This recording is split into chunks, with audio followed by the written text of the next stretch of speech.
That lawyer, the scroungy lawyer that you hired, did he tell you, did he have any information for you finally? No, all he knew, he said there was a payoff by somebody paid off the chief of that particular office. And he said, I don't know the names, but I did find out what it would cost you. This has been going on for 6 months.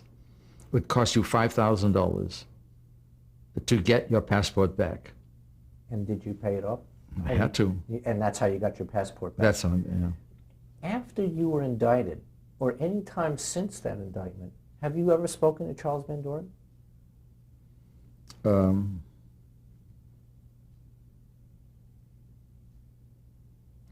I met him at the book fair in Frankfurt, Germany in 1974. He was then an editor, publisher of the Encyclopedia Britannica. He was with a group of people. I said, hello, Charles, and he said hello, and he walked away.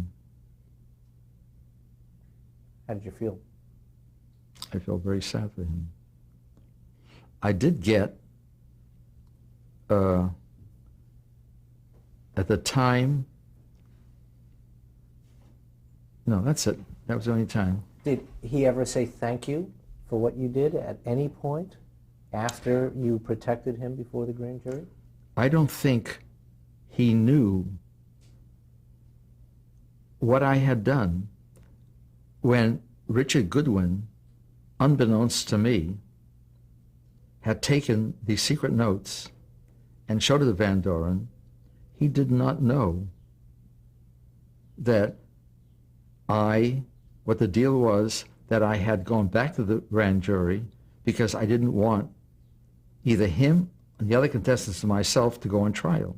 But he did know that you were indicted originally. Yeah, he knew that, yeah. For denying that anything had happened. Yeah, that's right. And at that point, he did not contact you at all No, in any way. no. And he never did. Yeah.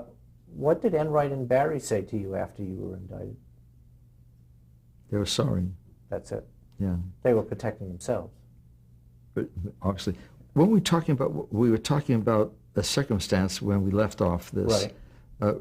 We were talking about the circumstances of your going back to Washington to testify, and you said there were all these conditions that you attached to it, Yes. and they agreed to it, and then you went back and testified to Yes, Washington. okay. And the point I'm trying to make is that I had told my lawyer, Richard Murphy, who happened to be a lawyer years ago for President Truman, and I told him to contact the Carl Rubino was a lawyer for Van Doren, and tell Van Doren, indeed the other lawyers representing contestants, of the circumstances of my going back, that I went back and this is what they promised me, so there no contestant's name will be brought up. I will not mention any name, and they should just have nothing to do with it.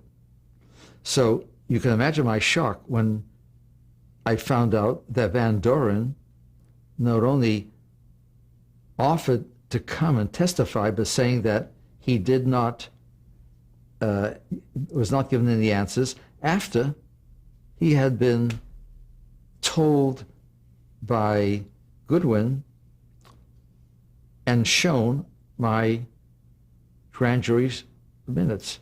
I don't understand why he did this very, very self-suicidal action. And it was very disturbing for me, especially I went through all this trouble coming back because of him. He changed his mind at some point, obviously. Well, why and how, what was his reason? He was told, and the lawyer told me that his lawyer knew of what I did. Why did he come back when he didn't have to? There's a big mystery, and But he, at some point, he was made aware by the grand jury minutes that you had testified to that he had been helped. That's right. Yeah. Now, whether or not he made that statement in public, is it perhaps the sequence that he said he was going to testify, that he did not receive the answers? Then at some point after that, Richard Goodwin showed him the grand jury minutes, Right. and that he then appeared before Congress and said he did lie, and that he did get answers. No. Before, at the time when I was in Washington, he, never thinking that Van Doren in any way is going to get involved, he sent a message. Don't forget, he was He being lost, Van Doren. Right. He had been lost. They were looking for him for a week. Right, He and his wife were driving around New England. right, He first sent a message to Harris Committee stating that he wanted to testify, but that he had never been given any answers. right. There's the conundrum. Why did he say something of that order? Why did he volunteer if he didn't have to? Because they were not going to call him. That's right. And so consequently, but anyway, that was the time that I was in Washington, and that was a time, I don't know if I'm allowed to say this, but I was told by Drew Pearson that the reason 64 was picked because NBC did not pay off like CBS. CBS gave $100,000 in cash, according to Drew Pearson, to Congressman Harris to assure that the president of CBS Television, Lewis Cowan. Lewis Cowan, would not be called, Right. and he was not called. So When I so was we- there, I discovered that indeed Charles Refson had appeared before the committee and lied. He perjured himself, and nothing happened. A man who took over my place as the producer of Tic Tac Doe, Howard Felcher, had appeared in front of that committee, and he told me that he had been given a rough time at the morning session. Then they took a break for lunch. He was sitting at an aisle waiting for the session to continue, and that Orrin Harris came by, saw Howard, came up to him, and he said, I hope you don't mind all this going on, because it's great publicity for us. He said that. Howard tells me that he became so enraged, he grabbed Harris, and he started shaking him, and of course, somebody came up and pulled Howard away, and Howard started screaming at him. He just lost control. It's fun. It's like Joe McCarthy when he would say, it's all fun and games, but this is just show business. You said before the reason why 64 was, what you meant to say was the reason why why they went after 21 and not 64. Yeah, was they that were, Kavanaugh? 64, that's right. Now, after you testified in Washington, you then went before the grand jury a third time? Yeah, what happened was they decided, after Washington, they decided, Hogan decided to bring about a new grand jury, and he asked the contestants to come back and purge themselves of their perjury. I mean, they had To purge themselves. purged themselves. And Joe Stone came down. He spent a week there, and he asked me to come back. And I think, if I recall, the object was, if there's going to be any trials against the contestants, I would be a witness for him because I was under indictment. And so when I said to him, you promised me that if I appeared again and told the truth, you would drop my indictment. And I said, now you're telling me that you're not going to drop the indictment until I go back and testify if you happen to bring a trial with some of the contestants. And his response? He says, well, that's the way it is. In other words, it was tough. As business. And you testified, and eventually the charges were dropped? Well, not exactly. The charges were not dropped. They were not. The charges stayed there for 4 years. They did. Wow. And every time I tried to pressure Enright or Zoloto, and Zoloto, when I met with him, got angry with me, and he told me in no uncertain words that he doesn't represent me, that it represents Enright, and that if I made life difficult for Joe Stone and demand that they drop the charges, it would make life difficult for Dan Enright. And Dan Enright's his client, not me. And I have that down in the notes. Right. You find over that. Well, that was the problem. You had an attorney representing two people. Yeah. But after 4 years, the charges were finally dropped. Yeah. dropped. It took that long. Were you able to work again in the industry? When I came back from Mexico after 2 years, I got my passport back. Mm-hmm. I got a job with, I started to produce, in conjunction with Jack Barry, a 5 times a week show. It's a television variety show from KTLA Channel 5 in Los Angeles. Mm-hmm. And that went on until my show with George Fenneman and my brother High. The Funny Films. Yeah, Funny Films. And then Danny Kaye wanted to take Your Funny Films as a segment on his show. And for reasons which I still don't understand, because I had gone off to Europe, mm-hmm.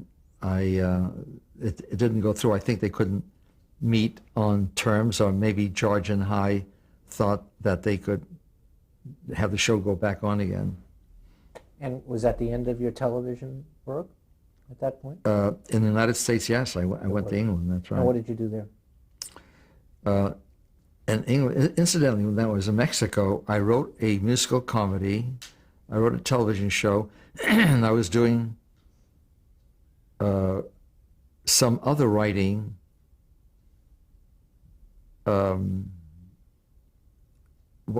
the 2 years that I was writing, mm-hmm. but I was in a very bad frame of mind because of that last 6 months. When did you join up with Bob Guccione? That was 1965, mm-hmm. and that was one of these quirks of fate. I was in England working. I was trying to sell to commercial television Your Funny Films. I was close to it once too, and I was creating programs, ideas, and then I met Guccione in actually end of 64, 65, and we started working together. On what? I started writing for Penthouse. Mm-hmm. At that time, the European, the English version, and then we created a magazine that dealt with human sexuality. It was called Forum, the International Journal of Human Relations, and it was the first magazine that dealt with various aspects of sexuality, namely lifestyles, relationships, sexuality, and to appeal to both women and couples. It was not to be a men's sophisticated magazine, to be a legitimate, real magazine dealing with a subject matter that was relatively new and startling and filled with a lot of guilt, and a subject filled with guilt and a lot of ignorance. And you've stayed with Guccione since? Yes, and I used my show business acumen to create this magazine that then went to about 15 countries around the world in the 70s. It was actually, I was in London in the mid-60s, which was the beginning of the sex revolution. So I happened to be at the right time at the right place in London, the wrong time at the wrong place in New York with the quiz show. Now, a few years ago, Robert Redford's movie Quiz Show came out, and an actor played you, Al Freedman, using your name. And my work too, my work at Penthouse. How did you feel about the movie? When the movie was still in production, a friendly newspaper person sent me the script. I looked in the script and I found that it was nothing to do with me, or actually what I knew to be true. I went to my lawyer and I told Roy Grutman, and I told him that I'd like to have him correspond with Robert Redford and tell him that I would be available gratis to tell him what went on, the truth. So if he's going to do a film, especially using my name and identifying me, at least talk to me first so I could tell him what actually went on. If he's not going to use my name, then he doesn't have to talk to me. A letter came back to my lawyer from Redford's lawyer saying, "We know the law." That's all. They went ahead and made this film, and it was as controlled, as fabricated, as fixed, or much more so than the shows I produced, because they use real names.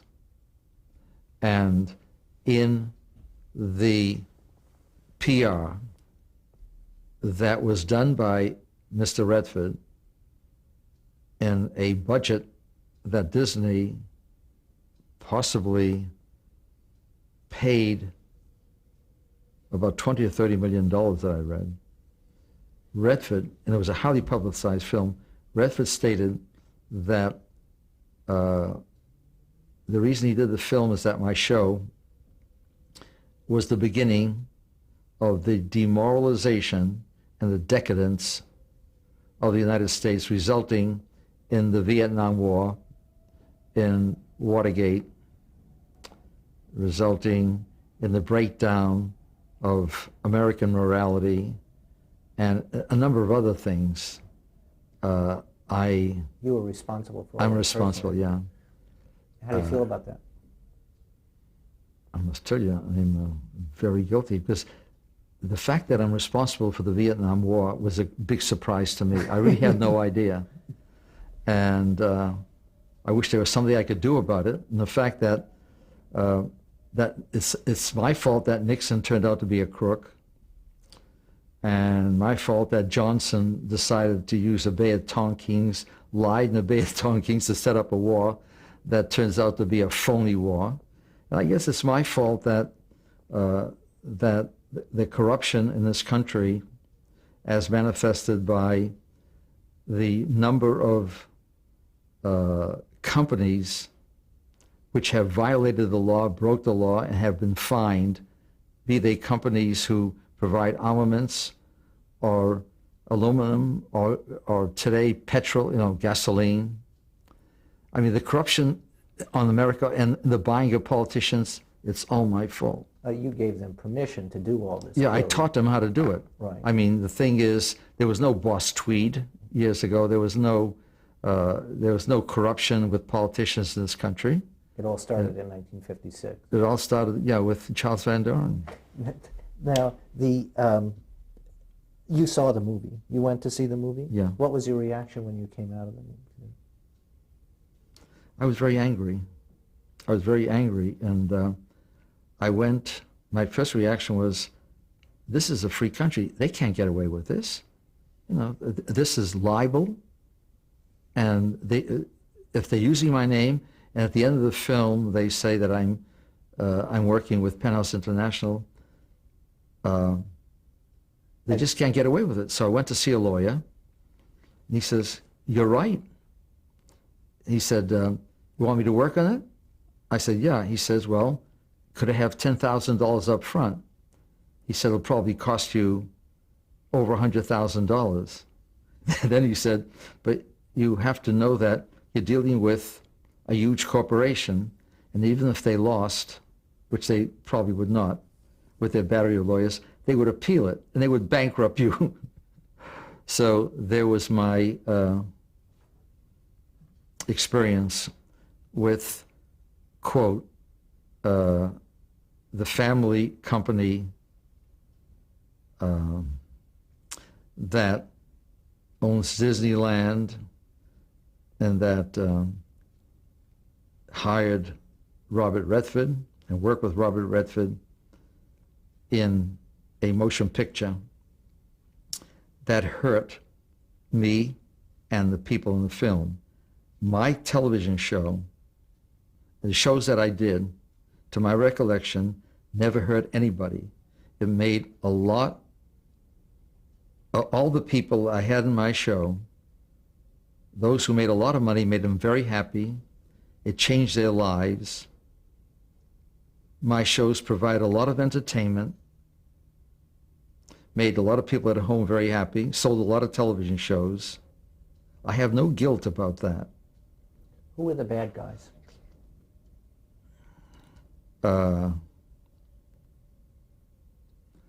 Bad guys is the event of my show becoming so popular. Mm-hmm. If it hadn't been popular, if I hadn't had been then this would not have happened. The quiz shows not would have gone on. It was just this fluke of bringing in a person who was responsible. As soon as he got onto the cover of Time magazine, it was a kiss of death for me. The bad guys, who were the bad guys? I mean, if I were a newspaper man in New York at that time, I would do the same thing, I suppose. I would hate television. What about NBC and Enright? They're all NBC. I knew, I could have told in Congress, because, oh yes, when I appeared before the Congressional Committee, they wanted to know about National Broadcasting Company, about our sponsors. They were dying to get their hands on some of these people. I would not cooperate with them. I don't think that's my function in life. Both of these investigations were false, were phony. There was no sincere aspect about it. There was no law broken in with the district attorney's investigation, and there was no law broken when the House Un-American Activities Committee, when the Orrin Harris Committee investigated the thing. So, are they the enemies? No, they're politicians. In my mind, all politicians do what all politicians do, for the most part, except for the very wealthy ones. They're corrupt. And NBC was doing what NBC does, and the sponsor. Yeah, to protect themselves. Everybody was protecting themselves. Yes. And I was a scapegoat. I was a fall guy, and it was just my fault for being at the wrong place at the wrong time, and for my ignorance. I was terribly ignorant of the law. And yes, I would say if I had to make one condemnation, it would be phony, corrupt lawyers. lawyers have a very bad reputation in this country, despite the fact that there's some excellent socially conscious lawyers, there's no question. But the 18 lawyers that we had, just for that one case, if there any indication of the ethics or non-ethics of the legal system today, then woe to we Americans. What was the impact of the scandal, do you think, on television? The end result on television, by creating the local and congressional investigation, depends on who you speak to. If the information had not come out, the American people would have gone on with their merry lives. They would have, they had entertainment. Then they'd have gone on to some other form of entertainment on television. What really took place was that the live television essentially stopped with my demise and the demise of my show. Television then went into the area of filmed product. Hollywood came into being, and a whole new epic of television started, utilizing the popularity of the medium with the sets that we created, and going from there, the era, my era, of shows that appealed to the urban dweller, whether it was my show, Sid Caesar. Oh, I did work with Stanley, which is, I was a writer, Right. Which is Max Lehman, the Armstrong Circle Theater, the Reggie Rose writers. That intelligent era of live television came to an end.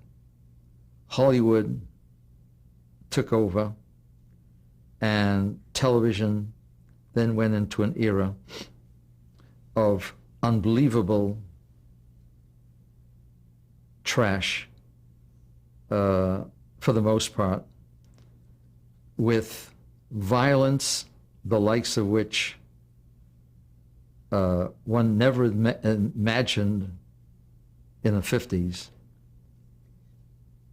The amount of violence and dumb material on television in comparison to the naive entertainment of using some people to talk about history,